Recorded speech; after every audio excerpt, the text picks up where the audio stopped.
Hi, ഇന്ന് ഞാനൊരു ഓർക്കിഡിൻ്റെ potting video ആണ് ഇടുന്നത്.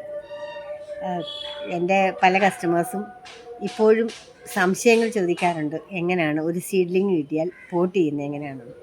അപ്പോൾ ഞാൻ ആലോചിച്ചത് അത് വീഡിയോ ആയിട്ട് കാണിച്ചു കഴിഞ്ഞാൽ എല്ലാവർക്കും എന്നും ഉപകാരപ്പെടുമല്ലോ. അതുകൊണ്ട് ഇന്ന് നമുക്ക് ഒരു ഓർക്കിഡിൻ്റെ സീഡ്ലിങ് പോട്ട് ചെയ്യുന്നത് എങ്ങനെയാണെന്ന് നോക്കാം. ഇത് എൻ്റെ സീസർ ബാങ്കോ എന്ന് പറയുന്ന ഇനത്തിൽപ്പെട്ട ഒരു ഡെൻഡ്രോബിയം ഓർക്കിഡാണ്.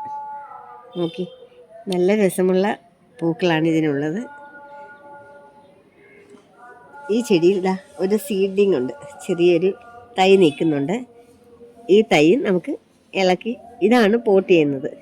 ഇത് നല്ല ഭംഗിയായിട്ട് പതുക്കെ ഇളക്കി എടുക്കാം കേട്ടോ. ചിലപ്പോൾ ഈ വേരൊക്കെ അതിനകത്തങ്ങ് ഇരുന്ന് പോകും.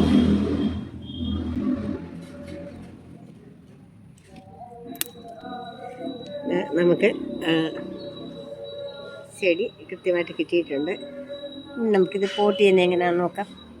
ഇത് നമ്മൾ ഈ ഓർക്കിഡ് സീഡ്ലിങ് പോട്ട് ചെയ്യാൻ ഉപയോഗിക്കുന്ന ചെറിയ ചെടിച്ചട്ടിയാണ്, നിറയെ ഹോളുകളുള്ള ചെടിച്ചട്ടിയാണ്. ഇത് നമ്മൾ പോട്ട് ചെയ്യാൻ വേണ്ടി ഉപയോഗിക്കുന്ന കരിക്കട്ടയാണ്. ഇത് ഞാൻ വാങ്ങിച്ച കരിക്കട്ടയാണ്. ഇത് നല്ലതുപോലെ 3-4 പ്രാവശ്യം കഴുകി ഇതിൻ്റെ കുറച്ച് പുളിയൊക്കെ കളഞ്ഞിട്ട് സാഫ് കലക്കി വെള്ളത്തിൽ മുക്കി വൃത്തിയാക്കി വെച്ചിരിക്കുന്ന കരിക്കട്ടയാണ്.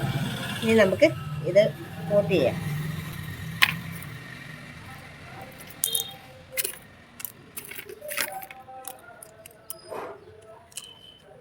ഇതിലേക്ക് ഈ സീഡ്ലിങ് ഇറക്കി വെക്കുകയാണ്. ഈ വേരുകളൊക്കെ ഒന്നും ഒടിഞ്ഞെന്നും പണ്ടൊന്നും ഇത് ചീത്തയായി പോകത്തില്ല. ഇത് കിളിർത്ത് വന്നോളും. ഇങ്ങനെ വെച്ചിട്ട് ഈ കഴിയുന്നതും ഈ ചെടി അനങ്ങാത്ത രീതിയിൽ നമ്മൾ കരിക്കട്ട കൊണ്ട് ഇതിനെ ടൈറ്റാക്കി വെക്കണം. കാറ്റത്തൊന്നും അടിച്ച് വീണ് പോകരുത്. കാറ്റടിച്ച് വീണ് പോയാൽ, അതുപോലെ ഇങ്ങനെ ആടിപ്പോയാലും ഇതിന് വലിയൊരു ബുദ്ധിമുട്ടായിരിക്കും. അത് അനങ്ങാത്ത രീതിയിൽ നമ്മൾ ഈ കരിക്കട്ട കൊണ്ട് ഇതിനെ ടൈറ്റായിട്ട് നിർത്തുക. ഇനിയും ഒരാഴ്ച ഇത് നല്ല തണലിൽ സൂക്ഷിക്കുക. അതിനുശേഷം കുറച്ച് വെയിൽ കൊണ്ടുവന്ന് നല്ല വെയിലത്ത് കൊണ്ടുവെക്കുക. നമ്മൾ ഈ ചെടി പോട്ട് ചെയ്ത് കഴിഞ്ഞു. ഇനിയും ഇത് ഒരാഴ്ചയോളം നല്ല തണലിൽ സൂക്ഷിക്കണം. വെയിൽ വിളിക്കാൻ പാടില്ല, തണലിൽ സൂക്ഷിക്കണം. 1-2 ദിവസം കൂടുമ്പോഴൊന്ന് വെള്ളം ഒഴിക്കണം. എന്നും വെള്ളം ഒഴിക്കണ്ട. അതിനുശേഷം കുറച്ച് വെയിലുള്ളിടത്തോട്ട് മാറ്റി വെക്കുക. ഒരു 3-4 ദിവസം കഴിയുമ്പോൾ, ഒരു 1-1.5 ആഴ്ച കഴിയുമ്പോഴേക്കും ഇത് നല്ല വെയിലിൽ സൂക്ഷിക്കാം. ഈ സീസർ ബാങ്കോക്ക് എന്ന് പറയുന്ന വെറൈറ്റി നിറയെ പൂ പിടിക്കുന്ന, ഒത്തിരി സ്പൈക്കുകൾ ഉണ്ടാകുന്ന ഒരു ചെടിയാണ്.